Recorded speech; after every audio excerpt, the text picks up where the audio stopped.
Mga pagbasa ng mga salita ng makapangyarihang Diyos. Ang mga responsibilidad ng mga leader at manggagawa. Ang mga responsibilidad ng mga leader at manggagawa, 17. Sa buhay iglesia, sino pa ang malamang na magbulalas ng pagkanegatibo? May ilang tao na gumagawa ng tungkulin nila nang walang mga resulta, palaging nagkakamali. Hindi nila pinagninilayan ang sarili nila, pero palagi nilang nararamdaman na hindi matuwid o patas ang Diyos, na palaging mabuti ang pagtrato ng Diyos sa iba, pero sa kanila ay hindi, na minamaliit sila ng Diyos at hindi sila kailanman binibigyang liwanag, kaya naman walang nagiging mga resulta kahit kailan ang paggampan nila sa tungkulin nila at hindi nila kailanman naaabot ang layo nilang mamukod-tangi at mapahalagahan. Sa puso nila, nagkikimkim sila ng mga reklamo tungkol sa Diyos, at habang ginagawa nila ito, lumilitaw sa kanila ang pagkainggit, pagkasuklam, at pagkamuhi sa mga tapat na gumagawa ng mga tungkulin ng mga ito. Anong uri ng pagkatao mayroon ang gayong mga tao? Hindi ba't makitid ang isip nila? At bukod pa roon, hindi ba't nabibigo silang maunawaan kung paano hangarin ang katotohanan sa pananalig nila sa Diyos? Hindi nila nauunawaan kung ano ang ibig sabihin ng pananampalataya sa Diyos. Iniisip nila na ang pananampalataya sa Diyos at ang paggawa ng isang tungkulin ay parang pagsusulit sa unibersidad bilang isang estudyante. Palaging kailangang ikumpara ang mga marka at ranggo. Kaya, pinapahalagahan nila ng husto ang mga bagay na ito. Hindi ba't iyon ang kalagayan nila? Una sa lahat, mula sa perspektiba ng pagkaarok sa katotohanan, may espiritual na pangunawa ba ang gayong mga tao?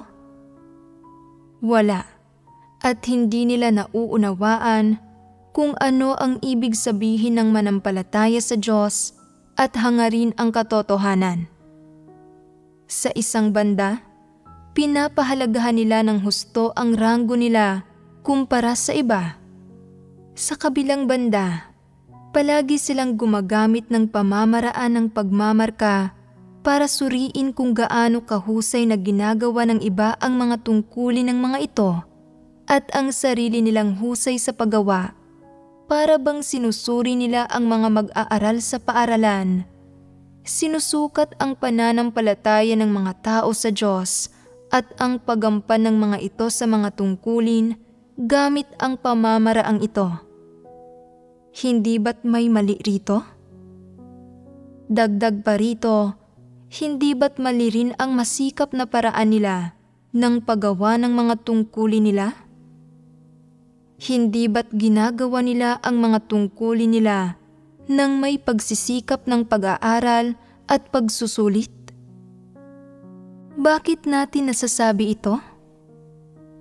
Nauunawaan ba ng gayong mga tao kung paano hanapin ang mga prinsipyo kapag nananampalataya sa Diyos at gumagawa ng mga tungkulin nila?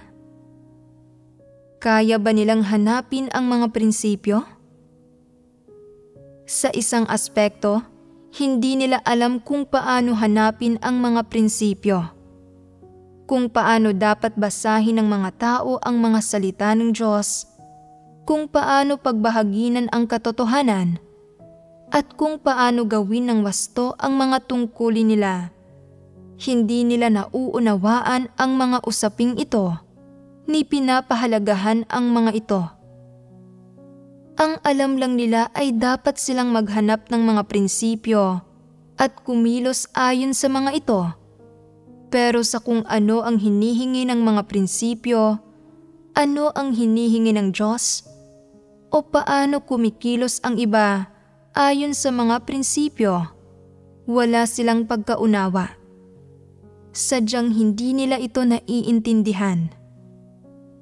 At sa isa pang aspekto, nagagawa ba nilang suriin ang paggampan sa isang tungkulin batay sa mga pamantayan ng Diyos para masukat kung pasok ba sa pamantayan ang paggampan ng mga tao sa tungkulin nila at ang mga prinsipyong kanyang hinihingi sa mga tao sa paggawa ng tungkulin nila?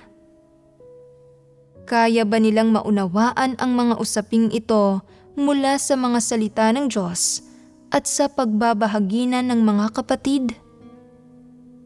Una sa lahat, hindi nila nauunawaan ang mga salita ng Diyos, ni nauunawaan ang mga usapin ng paggawa ng tungkulin.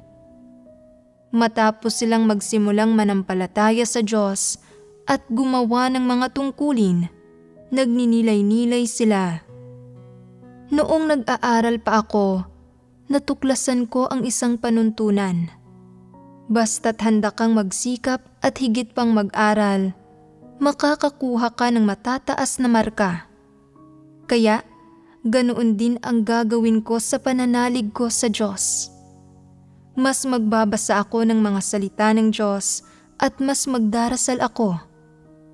Habang nagdadaldalan o kumakain ang iba, mag-aaral ako ng mga himno at magsasaulo ng mga salita ng Diyos.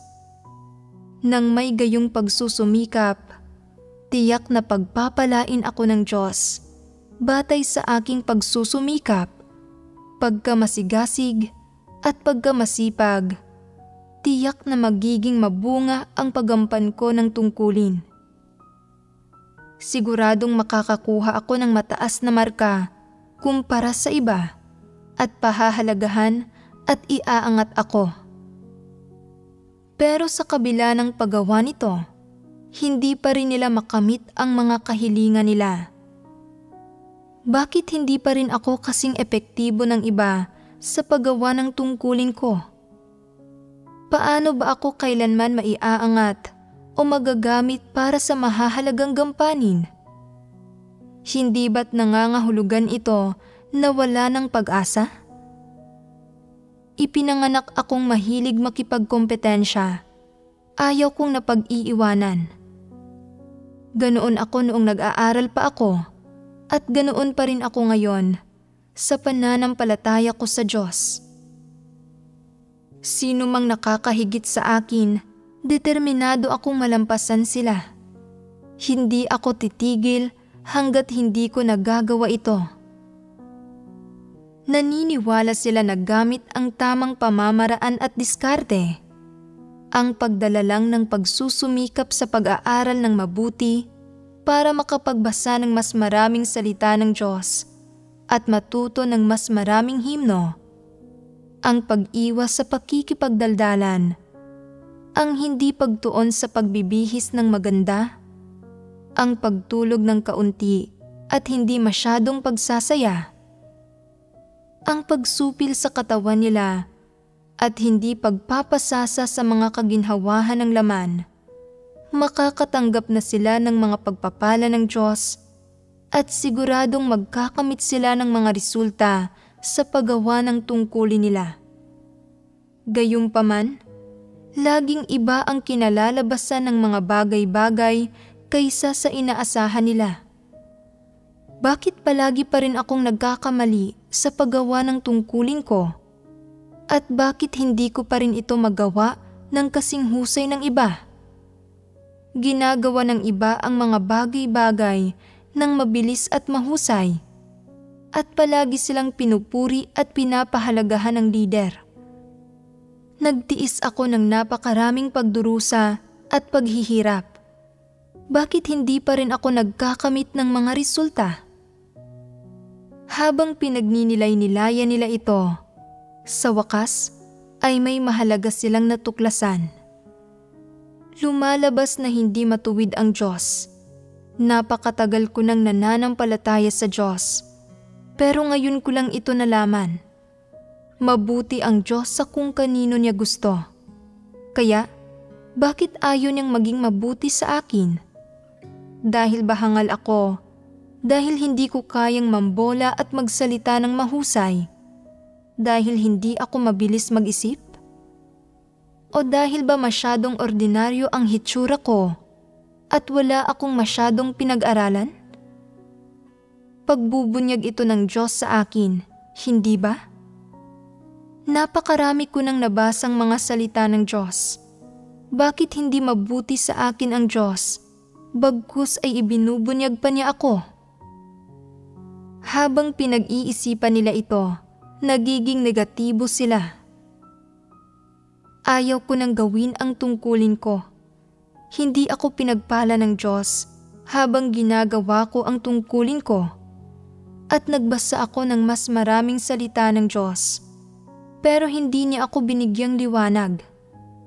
Sinasabi sa mga salita ng Diyos na mabuti ang Diyos sa kung kanino niya gusto at nagpapakita siya ng habag sa kung kanino niya gusto. Hindi ako isang taong pinapakitaan ng habag o kabutihan ng Diyos. Bakit ko kailangang pagdusahan ang pagpapahirap na ito? Habang mas nag-iisip sila, mas nagiging negatibo sila at mas nararamdaman nila na wala na silang patutunguhan. Nalulunod na sila sa mga hinanakit nila at ayaw na nilang gawin ang tungkulin nila. At kapag ginagawa ang tungkulin nila, iniraraos na lang nila ang gawain. Paano man pagbahagi na ng iba ang mga prinsipyo, hindi nila ito nauunawaan. Walang reaksyon sa loob nila. Kapag nasa ganitong uri ng kondisyon sila, mayroon ba silang anumang buhay pagpasok? Mayroon ba silang anumang katapatan sa paggawa ng tungkulin nila? Wala na, at nawala na rin ang kaunting pagsusumikap at pagkamasigasig na mayroon sila noon. Kaya, ano ang natitira sa puso nila? Bahala na, at tatanggapin ko na lang kung ano ang mangyayari. Maaaring ibunyag at itiwalag ako ng Diyos anumang araw mula ngayon. Susukuan na niya ako. Kapag dumating ang araw na hindi na ako papayagang gumawa ng tungkulin ko, hindi ko na ito gagawin. Alam kong hindi ako sapat. Maaaring hindi pa ako itinitiwalag ng Diyos ngayon, pero alam kong ayaw niya sa akin. Anumang oras ay ititiwalag na niya ako. Umuusbong sa puso nila ang ganitong mga kaisipan at pananaw. At kapag nakikisalamuha sila sa iba, paminsan-minsan ay nadudulas at nababanggit nila ang gayong mga komento. Ipagpatuloy ninyong lahat ang taimtim na pananampalataya. Tiyak na pagpapalain ng Diyos ang pananalig at pagampanin ninyo ng mga tungkulin ninyo. Wala na akong pag-asa. Hanggang dito na lang ako. Kahit gaano ako kamasigasig o kamasipag, wala itong silbi. Kung ayaw ng Diyos sa isang tao, walang silbi ang anumang pagsisikap nito. Ginagawa ko ang tungkulin ko nang nagsusumikap ayon sa kaya ko. Kung wala nang patutunguhan ang mga pagsisikap ko, wala nang magagawa tungkol doon. Pwede bang pilitin ng Diyos ang mga tao na gawin ang lampas sa kakayahan nila? Hindi mapipilit ng Diyos ang isang isda na mabuhay sa lupa. Ano ang sinasabi rito? Ang ipinapahiwatig ay, ganito talaga ako. Paano man ako tratuhin ng Diyos, ito ang magiging saloobin ko. Sabihin ninyo sa akin, bakit gugustuhin pa rin ng isang taong may gayong saloobin at intensyon na tumanggap ng mga pagpapala ng Diyos? Pwede bang makaimpluwensya sa iba ang ganitong kalagayan at saloobing mayroon sila?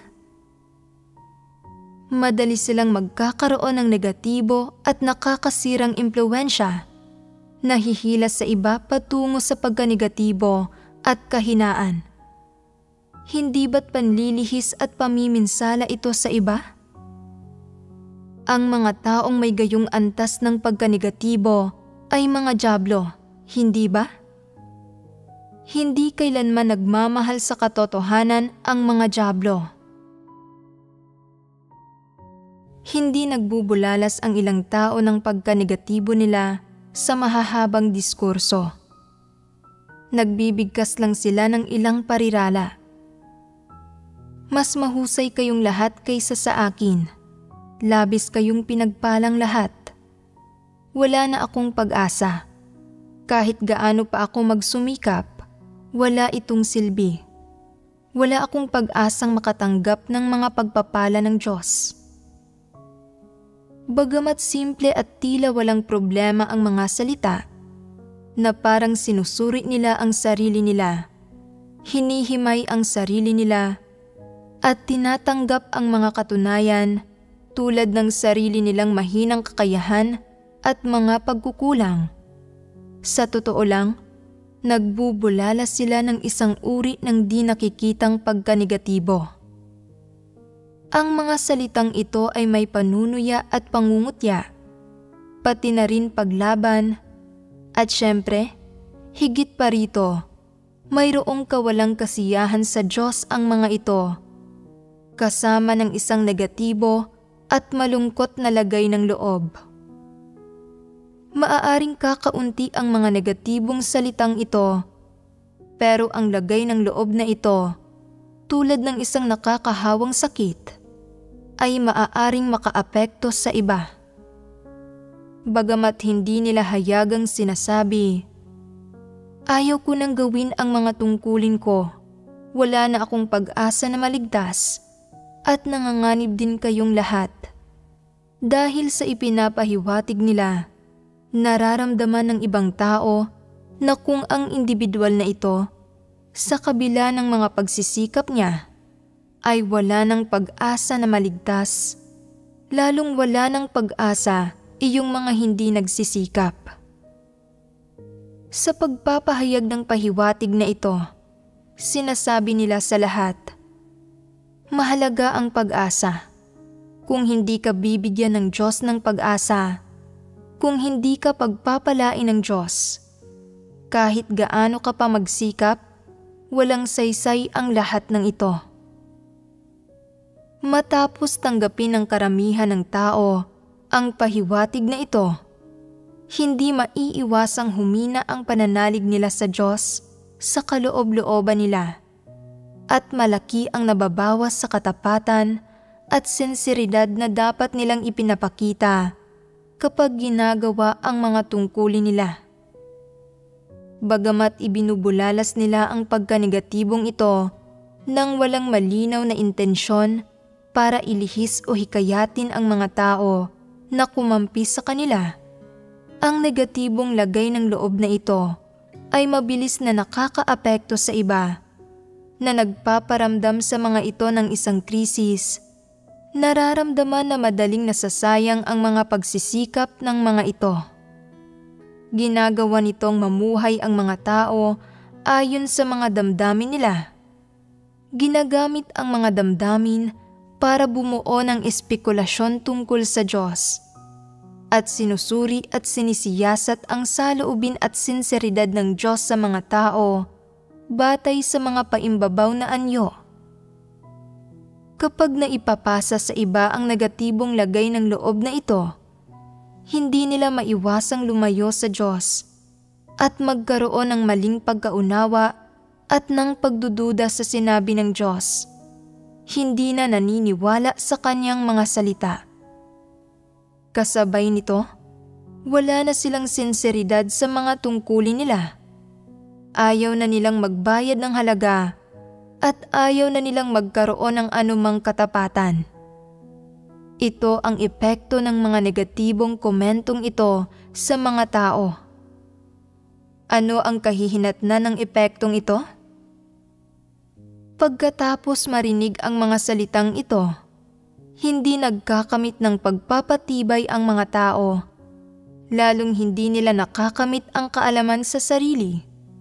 Natutuklasan ang mga pagkukulang nila o naisasagawa ang katotohanan at nagagawa ang mga tungkulin nila ayon sa mga prinsipyo. Wala silang anumang nakakamit sa mga positibong resultang ito.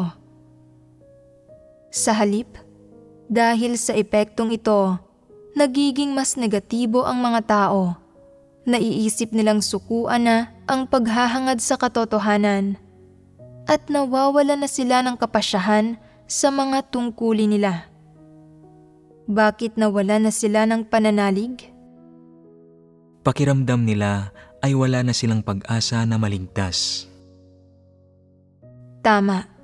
Tinanggap mo ang mensaheng ito at nararamdaman mong wala ka ng pag-asa na maligtas, kaya ayaw mong magsikap na gawin ang tungkulin mo.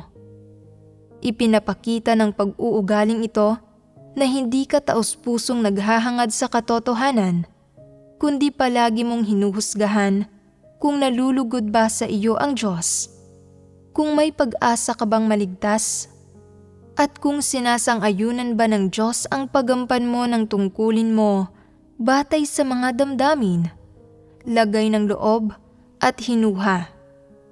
Kapag hinuhusgahan ng mga tao ang mga bagay na ito batay sa hinuha, wala silang masyadong motibasyon na isagawa ang katotohanan. Bakit ganito? Kaya ba ng mga tao na tumpak na husgahan ang Diyos kapag hinuhusgahan nila siya batay sa hinuha? Kaya ba ng mga tao na bumuo ng mga tumpak na hinuha tungkol sa bawat kaisipan at ideyang mayroon ang Diyos? Ang isipan ng tao ay puno ng panlilinlang, mga pakikipagtransaksyon, mga filosofiya para sa mga makamundong pakikitungo, lohika ni Satanas, at iba pa. Ano ang mga kahihinatnan ng mga tao sa pagbubuo ng mga hinuha tungkol sa Diyos batay sa mga bagay na ito? Humahantong ito sa pagdududa sa Diyos, paglayo sa Diyos, at maging sa ganap na pagkawala ng pananalig sa Diyos. Kapag ganap na nawala ang pananalig ng isang tao sa Diyos, hindi maiiwasang mapapatanong siya ng husto sa puso niya kung umiiral ba ang Diyos. Sa oras na iyon, magtatapos ang panahon niya bilang isang mananampalataya sa Diyos. Ganap na siyang nawasak. Dagdag pa rito, tama ba para sa mga tao na bumuo ng mga hinuha tungkol sa Diyos? Ito ba ang saloobing dapat mayroon ang isang nilikha ukol sa lumikha? Malinaw na hindi. Hindi dapat bumuo ng mga hinuha ang mga tao tungkol sa Diyos, ni dapat na bumuo ng espekulasyon tungkol sa pag-iisip ng Diyos o sa kanyang mga iniisip tungkol sa mga tao. Ito mismo ay mali. Nagkaroon ng maling perspektiba at posisyon ang mga tao. Hindi dapat tratuhin ng mga tao ang Diyos ng may hinuha, espekulasyon, pagdududa, o paghihinala. Ni dapat siyang husgahan batay sa mga iniisip at pananaw ng tao, mga filosofiya para sa mga makamundong pakikitungo o akademikong kaalaman. Kaya, paano dapat tratuhin ng mga tao ang Diyos? Una, dapat maniwala ang mga tao na ang Diyos ang katotohanan. Ang mga hinihingi ng Diyos sa mga tao, ang kanyang mga layunin sa kanila, ang kanyang pagmamahal at pagkamuhi sa mga tao, at ang kanyang mga pagsasaayos, kaisipan, at ideya para sa iba't ibang uri ng tao, at iba pa, ay hindi nangangailangan ng espekulasyon mo.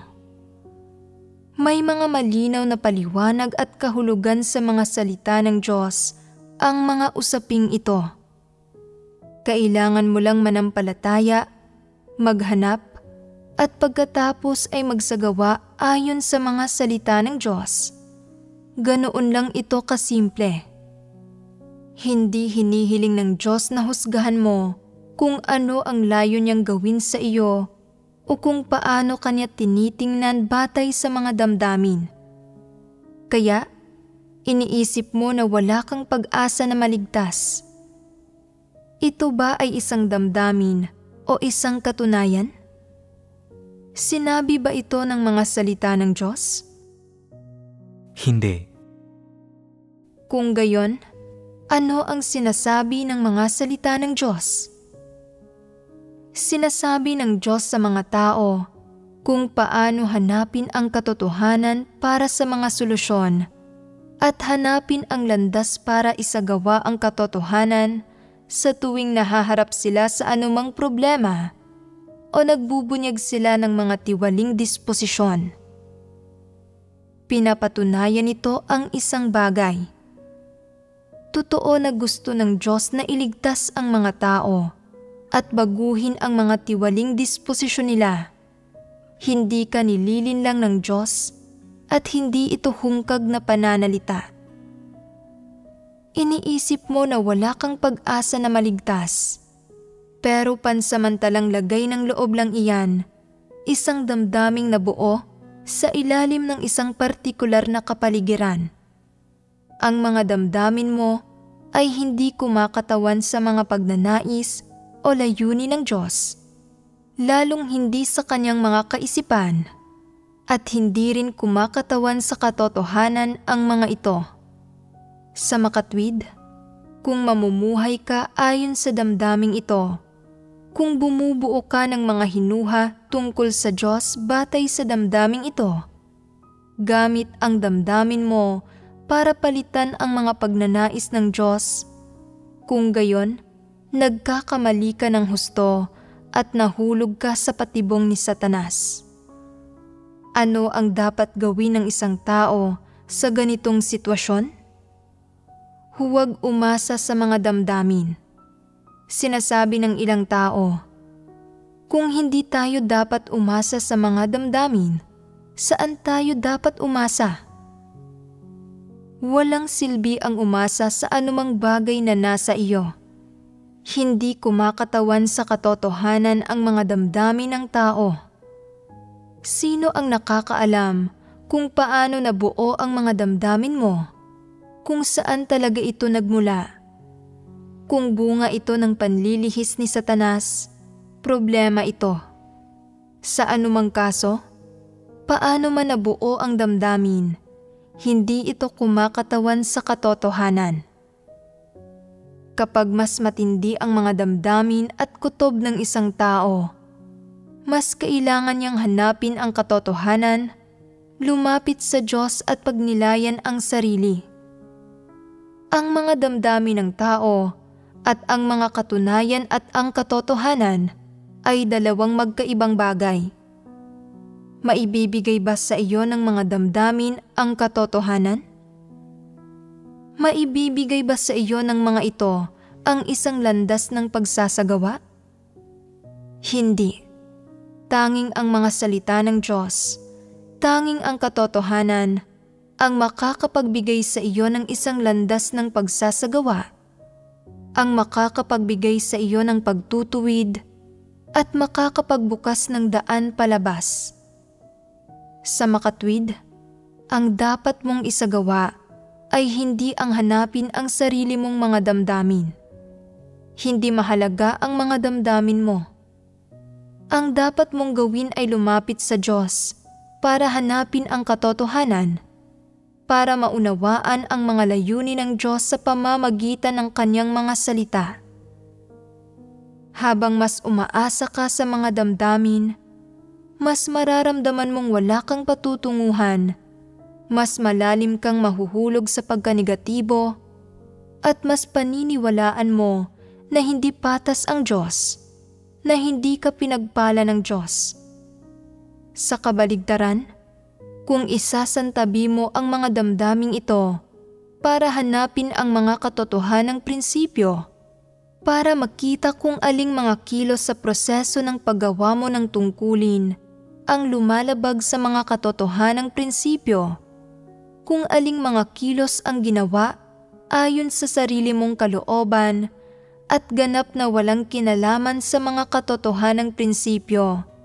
Kung gayon, sa proseso ng paghahanap, matutuklasan mo na masyadong marami ang sarili mong kalooban, masyadong marami ang imahinasyon.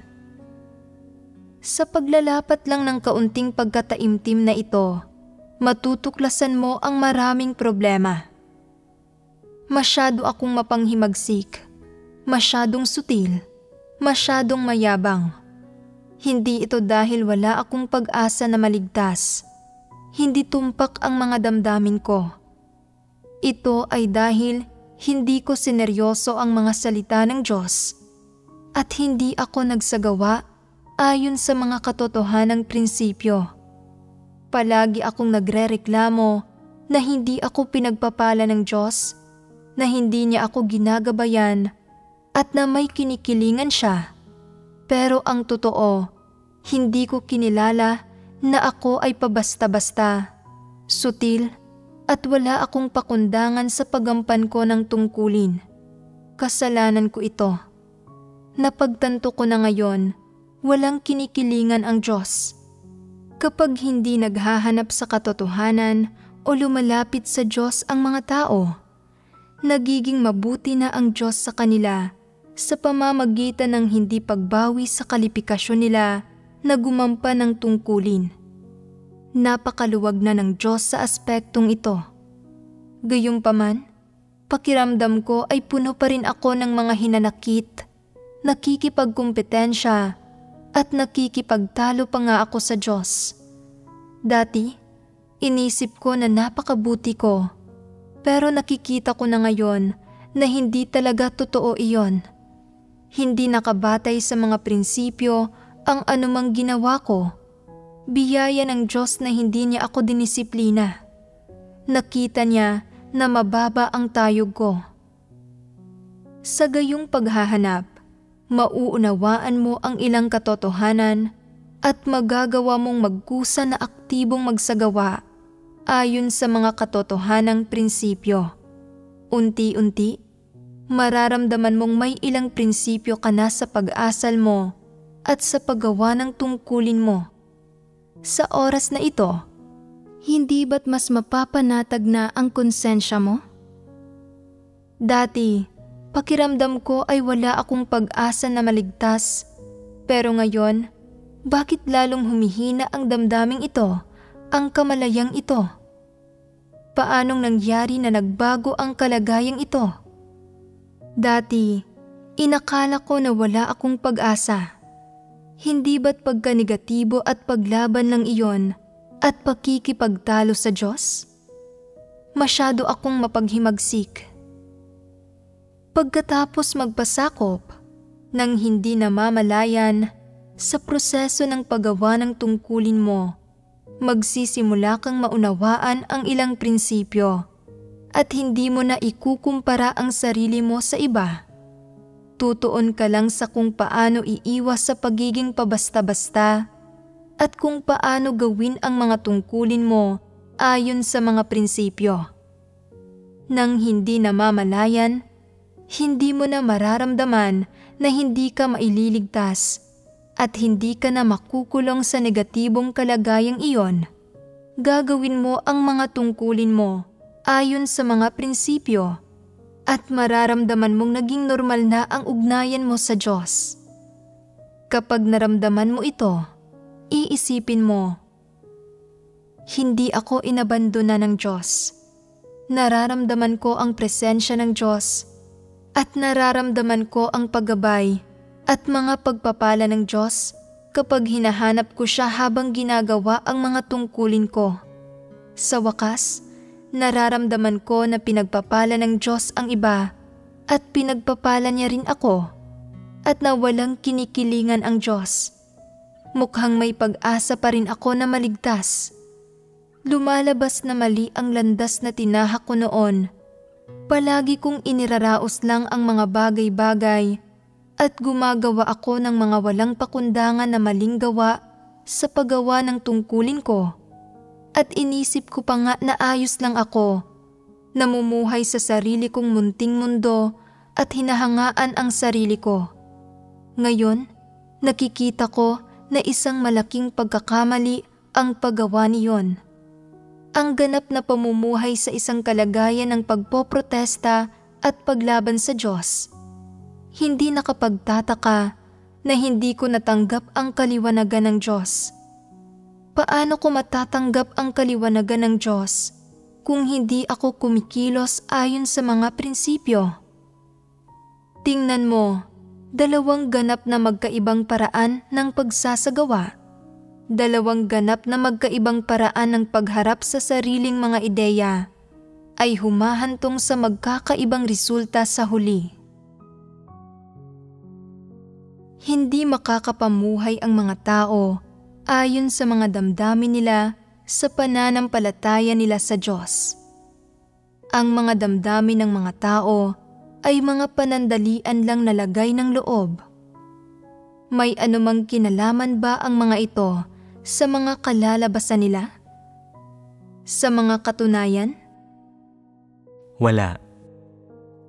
Kapag lumalayo ang mga tao mula sa Diyos, kapag namumuhay sila sa isang mentalidad na mali ang pagkaunawa nila sa Diyos, o tumututol, lumalaban, at nagpoprotesta sila sa Diyos, lubos na nilang nilisan ang pangangalaga at proteksyon ng Diyos, at wala na silang puwang para sa Diyos sa kanilang puso. Kapag ganito ang kalagayan ng pamumuhay ng mga tao, hindi nila mapipigilang mamuhay ayon sa sarili nilang mga damdamin. Ang maliit na kaisipan ay maaaring makapagpasama ng loob nila na hindi na sila makakain o makatulog. Ang isang walang ingat na komento mula sa isang tao ay maaaring magpasadlak sa kanila sa paghihinuha at pagkalito. At kahit ang iisang masamang panaginip ay maaari silang gawing negatibo at maging dahilan para magkamali sila ng pagkaunawa sa Diyos. Sa sandaling mangyari ang ganitong uri ng malupit na siklo, matutukoy ng mga tao na tapos na ang lahat para sa kanila, na nawala ang lahat ng kanilang pag-asang maligtas, na tinalikuran na sila ng Diyos at na hindi sila ililigtas ng Diyos. Habang mas nag-iisip sila ng ganito at mas nadarama nila ito, lalo silang nasasadlak sa pagkanegatibo. Ang tunay na dahilan kaya may ganitong damdamin ang mga tao ay dahil hindi sila naghahanap sa katotohanan o nagsasagawa ayon sa mga katotohanang prinsipyo. Kapag may nangyayari sa kanila, hindi hinahanap ng mga tao ang katotohanan, hindi isinasagawa ang katotohanan, at palagi nilang ginagawa ang gusto nilang gawin, namumuhay sa gitna ng sarili nilang mga walang kwentang pagkamautak. Ginugugol nila ang bawat araw sa pagkukumpara sa kanilang sarili sa iba at pakikipagpaligsahan sa mga ito. Kinaiinggitan at kinamumuhian ang sinumang sa tingin nila ay mas mahusay kaysa sa kanila, at nililibak at kinukutya ang sinumang iniisip nila na mas mababa sa kanila. Namumuhay sa disposisyon ni Satanas, hindi ginagawa ang mga bagay ayon sa mga katotohanang prinsipyo, at tumatangging tanggapin ang payo ng sinuman. Dahil dito, sa huli ay nagkakaroon sila ng kung ano-anong delusyon, espekulasyon, at mga panghuhusga, at palagi silang nababalisa. At hindi ba't nararapat ito sa kanila? Sila lang ang makapagtitiis sa gayong kapait na bunga, at iyon ang nararapat talaga sa kanila. Ano ang nagsasanhi ng lahat ng ito? Ito ay dahil hindi hinahanap ng mga tao ang katotohanan, masyado silang mayabang, at nag-aakalang mas matuwid sila kaysa sa iba, Palagi silang kumikilos ayon sa sarili nilang mga ideya. Lagi silang nagpapakitang gilas at nagkukumpara ng kanilang sarili sa iba. Palagi silang nagsisikap na maitangi ang kanilang sarili. Palagi silang humihingi ng mga hindi makatwirang bagay sa Diyos at iba pa. Lahat ng bagay na ito ay nagiging dahilan para unti-unting mapalayo ang mga tao sa Diyos, nalabanan ang Diyos at labagin ang katotohanan ng paulit-ulit. Sa huli, sinasadlak nila ang kanilang sarili sa kadiliman at pagkanegatibo. At sa gayong mga pagkakataon, walang tunay na pagkaunawa ang mga tao sa kanilang sariling pagrerebelde at pagkontra. Lalong imposible na maharap nila ang mga bagay na ito ng may tamang saloobin. Sa halip, nagrereklamo sila tungkol sa Diyos. Nagkakamali sila ng pag-unawa sa Diyos at bumubuo sila ng espekulasyon tungkol sa Diyos. Kapag nangyayari ito, natatanto ng mga tao sa wakas na napakalalim ng kanilang katiwalian at na sobrang nakababahala ang mga ito, kaya natutukoy nila na sila ang uring kumukontra sa Diyos at hindi nila mapigilang masadlak sa pagkanegatibo. Hindi nila magawang makaalpas. Ang pinaniniwalaan nila ay, itinataboy ako ng Diyos. Ayaw ng Diyos sa akin. Masyado akong mapaghimagsik. Nararapat lang sa akin ito. Siguradong hindi na ako ililigtas ng Diyos. Naniniwala sila na ang lahat ng ito ay katunayan. Tinutukoy nila ang mga hulas sa puso nila bilang mga katunayan. Sino man ang nagbabahagi ng katotohanan sa kanila, wala itong silbi. Hindi nila ito matanggap. Iniisip nila, hindi ako pagpapalain ng Diyos. Hindi niya ako ililigtas, kaya bakit pa ako mananampalataya sa Diyos? Kapag umabot na sa puntong ito ang landas ng kanilang pananampalataya sa Diyos, may kapabilidad pa bang manampalataya ang mga tao? Wala na. Bakit hindi na sila makakapagpatuloy? May isang katunayan dito. Kapag umabot sa isang partikular na punto ang pagkanegatibo ng mga tao na ang kanilang puso ay puno ng paglaban at pagrereklamo at nais nilang ganap na putulin ang ugnayan nila sa Diyos. Kung gayon, hindi na ito kasing simple ng kawalan nila ng takot sa Diyos, hindi pagpapasakop sa Diyos, hindi pagmamahal sa katotohanan, at hindi pagtanggap sa katotohanan. Sa halip ay ano ito? Sa puso nila, aktibo nilang pinipiling isuko ang kanilang pananalig sa Diyos. Iniisip nila na nakakahiya na pasibong maghintay na matiwalag at na mas may dignidad sa pagpili na sumuko. Kaya sila na mismo ang nagkukusa na palagpasin ang pagkakataon nila, tapusin na ang mga bagay-bagay. Kinokondina nila ang pananalig sa Diyos bilang masama. Kinokondina nila ang katotohanan bilang walang kakayahang baguhin ang mga tao. At kinokondina nila ang Diyos bilang hindi matuwid.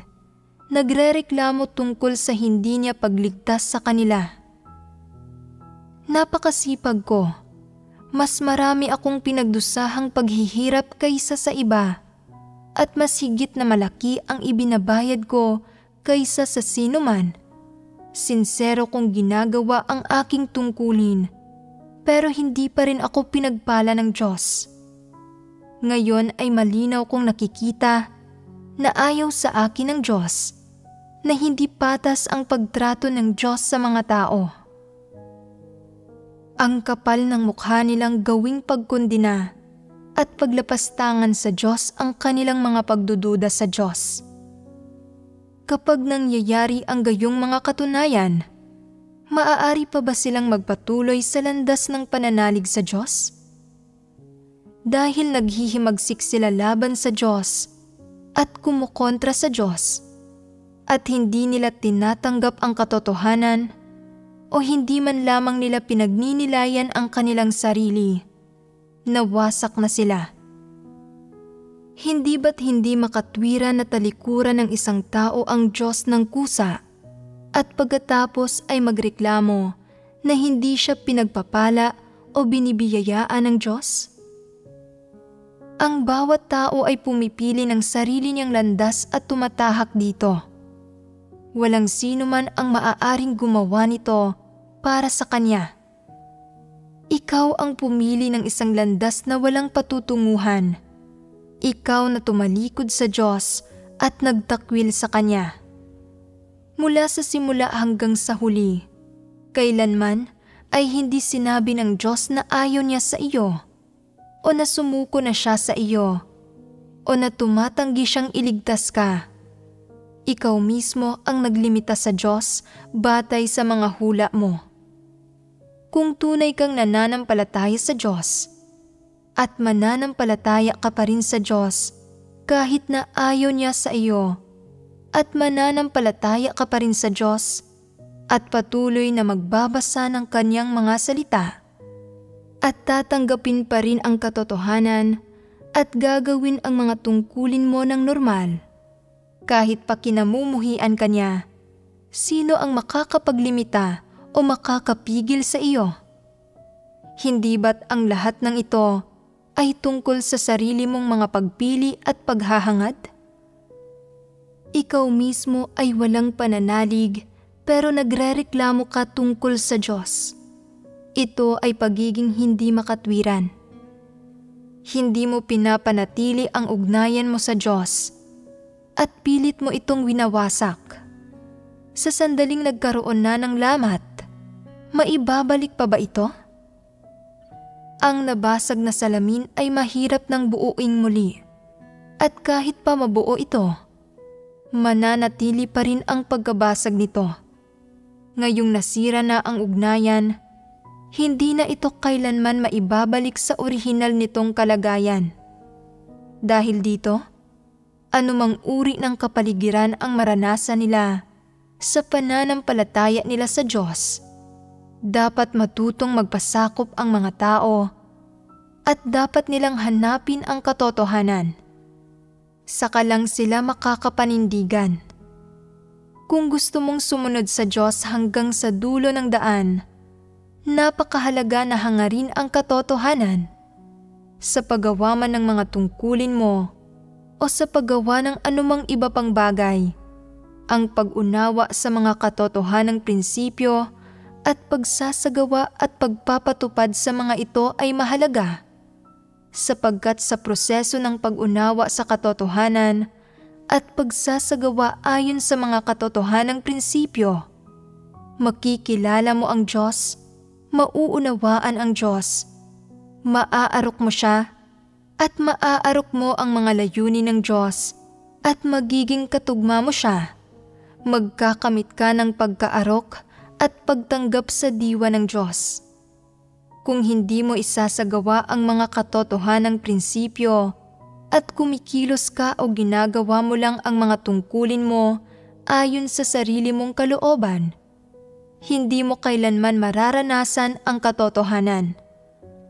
Ano ang ibig sabihin ng hindi kailanman mararanasan ang katotohanan? Ibig sabihin nito ay hindi mo kailanman mararanasan ang saloobin ng Diyos sa lahat ng bagay, ang Kanyang mga hinihingi o ang Kanyang mga iniisip, at mas malamang na hindi mo mararanasan ang disposisyon at diwa ng Diyos na nabubunyag sa Kanyang gawain. Kung bigo kang maranasan ang mga katunayang ito ng gawain ng Diyos, ang pagkaarok mo sa Diyos ay mananatiling limitado magpakailanman sa mga imahinasyon at kuro-kuro ng tao. Mananatili ito sa saklaw ng mga imahinasyon at kuro-kuro at hinding-hindi ito aayon sa diwa at tunay na disposisyon ng Diyos. Sa ganitong paraan, hindi mo makakamit ang isang tunay na pagkaarok sa Diyos.